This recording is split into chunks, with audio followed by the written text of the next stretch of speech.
SOS à la recherche de soi. SOS SOS à la recherche de soi. SOS à la recherche de soi. SOS à la recherche de soi est une invitation à prendre le temps.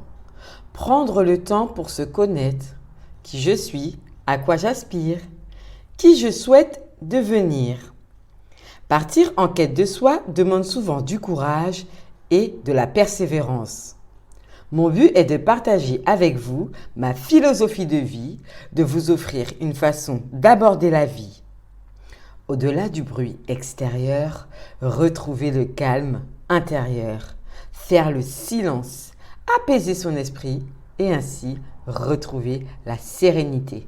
Aujourd'hui, je vais aborder avec vous la question du pourquoi portons-nous des étiquettes, à quoi peuvent-elles bien nous servir et comment se libérer de ces étiquettes.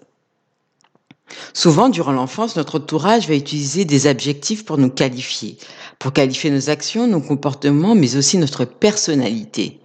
Certaines d'entre elles seront négatives, d'autres seront positives. Par exemple, tu n'es pas capable de faire ceci ou cela.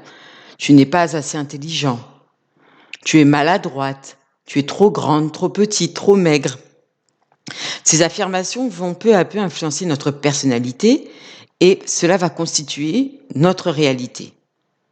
Notre identité va se développer en prenant en compte les attentes extérieures.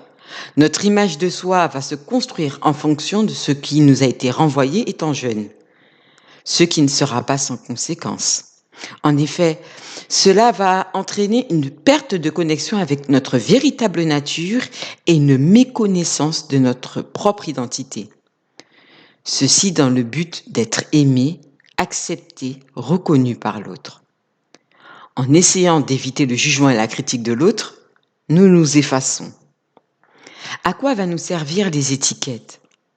Eh bien, elles vont nous aider à répondre à notre besoin d'appartenance à un groupe, d'intégrer tel ou tel milieu, d'éviter le sentiment de solitude, de rejet, de nous conformer à l'image que nos parents se sont fait de nous.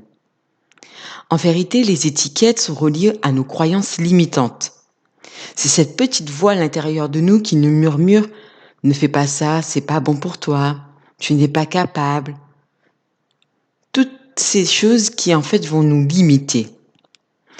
Ces croyances limitantes sont alimentées par des discours que l'on a tenus pour vrais à notre égard, des discours qui se sont répétés.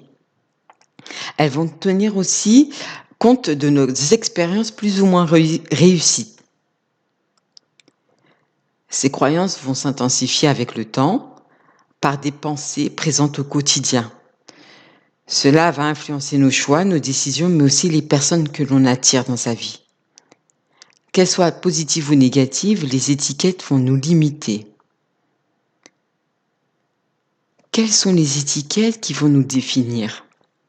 Pour connaître les étiquettes auxquelles on va s'identifier, il faut se poser des questions, telles que quels sont les adjectifs que j'utilise pour me décrire ? D'où proviennent-elles ? Sont-elles de moi ou bien des autres ? À quoi peuvent-elles me servir ? Quel est mon ressenti lorsque je me réfère à cette croyance ? Est-elle absolument vraie ?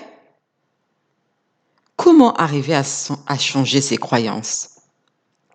Le but de cet exercice est de comprendre la provenance des étiquettes, mais aussi de savoir si elles me sont utiles ou pas. Comment s'en libérer ? Pour s'en libérer, il faut déjà en avoir conscience. Avoir déjà conscience qu'on porte des étiquettes et ainsi les laisser tomber. Se libérer de la peur de déplaire, laisser tomber les masques. Pour ça, dans un premier temps, il va falloir apprendre à se reconnecter avec soi-même. Savoir ce qu'on aime, nos passions, nos hobbies. Savoir ce que l'on veut faire de sa vie. Quels sont mes talents, mes valeurs. Être dans une connaissance de soi, en travaillant sur l'estime et sur la confiance en soi. Dans un deuxième temps, il va falloir reformuler les affirmations négatives en affirmations positives. Reprogrammer son inconscient sur un nouvel aspect de soi-même et intégrer de nouvelles pensées.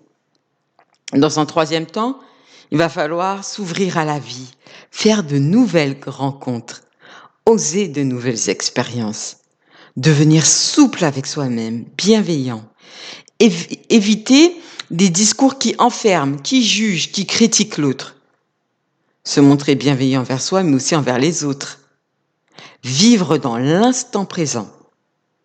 Voilà, nous arrivons au terme de cet épisode. J'espère qu'il vous permettra de vous libérer des étiquettes qui vous freinent. Soyez libre d'être vous-même. Pensez à laisser un commentaire, à aimer et à partager ce contenu.